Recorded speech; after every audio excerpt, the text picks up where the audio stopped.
Olá, bem-vindo ao Sessão Aberta, o podcast do Ministério Público Federal em São Paulo. O assunto dessa edição é a importância da atuação extrajudicial do Ministério Público. A gente vai falar sobre o Termo de Ajustamento de Conduta, o TAC, o que é, como o MPF aplica na prática, quais as limitações e os desafios no uso desse instrumento extrajudicial. Quem fala sobre estes assuntos com a gente é o Procurador da República Jefferson Aparecido Dias. Ele atua no MPF em Marília, no interior paulista, e é um dos integrantes substitutos da Procuradoria Regional dos Direitos do Cidadão em São Paulo. Bom, para começar a nossa conversa, queria que o senhor explicasse um pouco o que é o TAC e como o MPF utiliza esse instrumento na prática. O termo de ajustamento de conduta, ou TAC, é o termo de compromisso, né, de ajustamento de conduta. Ele é um documento jurídico previsto na Lei da Ação Civil Pública. Eu acho que é um grande instrumento de pacificação alternativo à judicialização. Na verdade, eu concordo com o colega Pedro Machado, com quem divido a PRDC há muito tempo, que o momento que o Ministério Público Federal entra com uma ação civil pública, na verdade ele sofreu a sua primeira derrota. Porque ter que chamar um terceiro para solucionar um problema é sinal que o Ministério Público Federal sozinho não teve condições de solucioná-lo. Então, judicializar é isso, é a primeira derrota que a gente sofre. Porque se nós vencermos, porque solucionamos o problema sem a necessidade da interferência do judiciário. Então, nesse sentido, o termo de ajustamento de conduta, o TAC, ou outras formas alternativas, me parece bastante interessante. Eu acho que não só é uma nova postura que deve ser adotada pelo Ministério Público, mas uma forma de buscar a solução para eventuais litígios que surjam e conseguir a solução definitiva.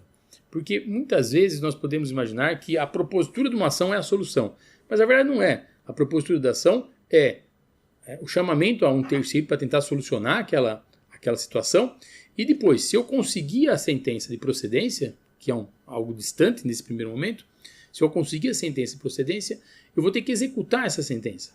Ou seja, o fim que eu busco, na verdade, não é a ação, é a pacificação social, é a solução do problema, que vai ocorrer quando eu conseguir executar a sentença de procedência, se eu a conseguir. Então, por isso que o TAC é bastante importante, me parece, porque você já resolve o problema antes da judicialização. Claro, há que se tomar muito cuidado com o TAC. Por quê? Você tem que fazer um termo de ajustamento de conduta que seja, primeiro, exequível, ou seja, que seja possível de ser executado. Não adianta você fazer um TAC que peça o impossível, porque aí você vai ter dois problemas, né? Primeiro, você não vai tê-lo cumprido, e depois, quando tentar executá-lo, não vai conseguir executá-lo. Então, isso é grave também. Então, há que ter bastante cautela na hora de fazer um acordo. Mas eu acho que é uma solução viável, necessária, não só para o Ministério Público, mas para o Ministério Público, o Judiciário e para o cidadão. Então o senhor acredita que o TAC, na verdade, acaba sendo uma necessidade, algo necessário à atuação do MPF, não apenas uma alternativa à judicialização dos casos, é isso, né? Isso. Eu acho que ao lado de recomendações, ao lado de outras formas de solução, de composição, mediação, acho que o TAC, que é uma forma de acordo, é uma necessidade do Ministério Público, mas também uma necessidade para desafogar o judiciário e uma necessidade para trazer as soluções que a comunidade espera, que o cidadão espera. O Ministério Público brasileiro, ele em certa medida, ele se inspirou nas defensorias del pueblo, dos países da Espanha, da Península Ibérica, Portugal, e nesses formatos de defensorias há muita essa atuação negociada. Busca-se muito uma atuação negociada.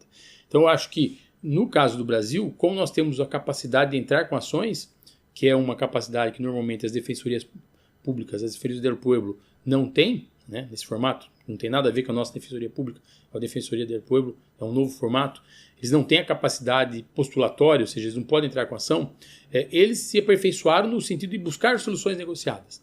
Então eu acho que isso deve ser a nossa inspiração também. Acho que nós, como membros do Ministério Público, devemos ter como ponto de chegada e esperado a celebração de um TAC, a celebração de um acordo, uma solução para o problema.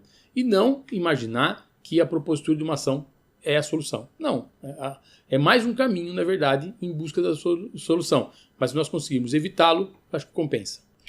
E hoje existe uma cultura, o senhor acredita que existe uma aceitação no meio jurídico e das partes também, da defesa, né? Para que esses termos de ajustamento de conduta sejam firmados. Como é que é a realidade hoje, na análise do senhor, a respeito do uso desse instrumento extrajudicial? Me parece que o TAC está sendo vítima do próprio sucesso. Por quê? No começo nós tínhamos a possibilidade de termos de ajustamento de conduta só nas ações cíveis, né? Da ação civil pública, né? A Lei 7347, de forma bastante restrita até, eu diria. Só que isso foi se ampliando. Então essa lógica negocial foi se expandindo para outras áreas. Então nós expandimos essa lógica até mesmo para o direito penal, com a possibilidade de colaborações premiadas, com agora o acordo de não persecução penal. Expandimos também para a área administrativa os acordos de leniência. Expandimos, ainda não do ponto de vista legal, mas já do ponto de vista de resolução do CNMP, a possibilidade de acordos também na área de improbidade administrativa.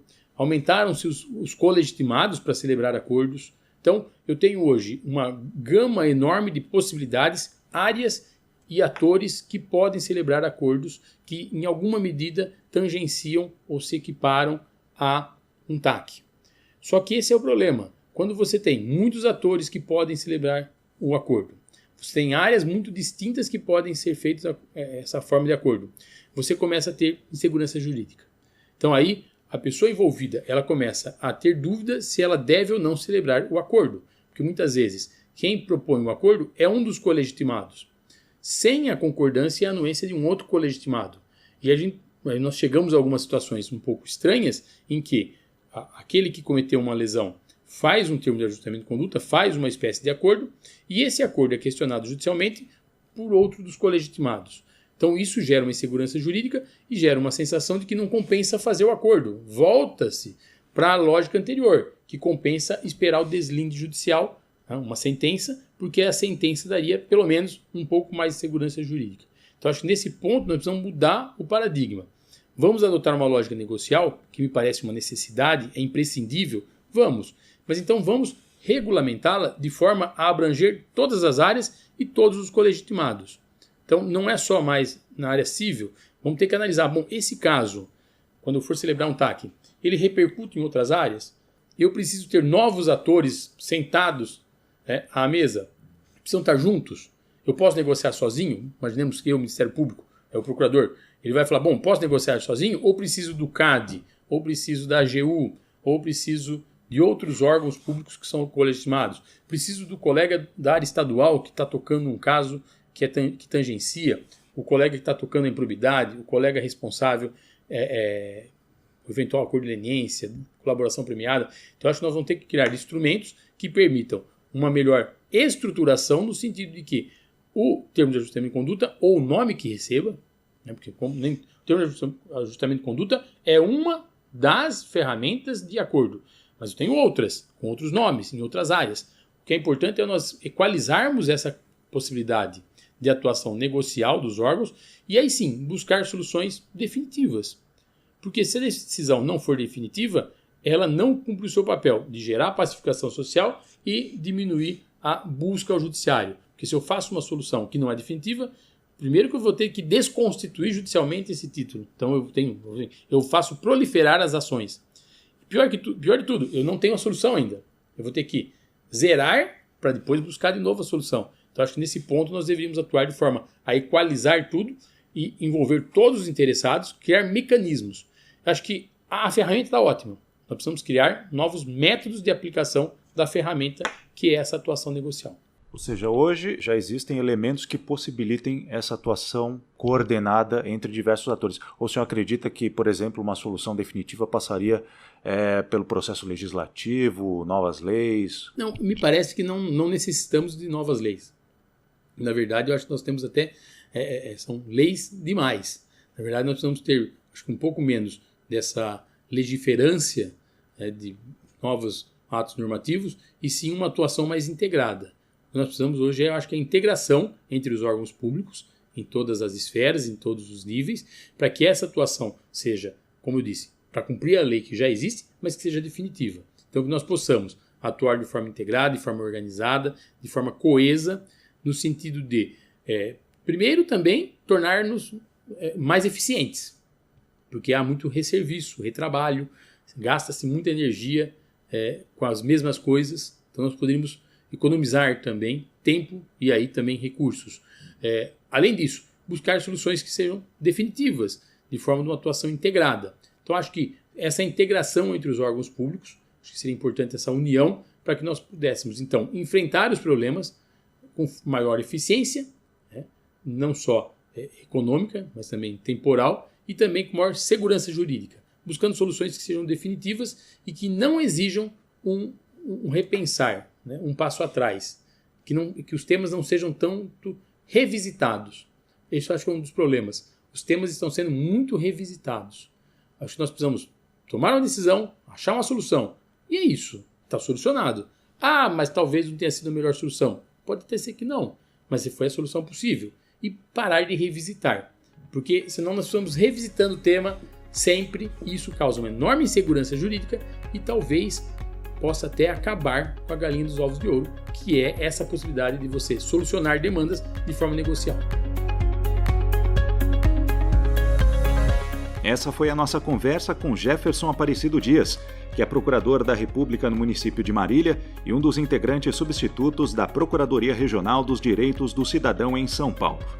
Espero que você tenha gostado da edição de hoje do Sessão Aberta, um podcast produzido pela Assessoria de Comunicação da Procuradoria da República em São Paulo. Muito obrigado pela sua companhia e até a próxima edição.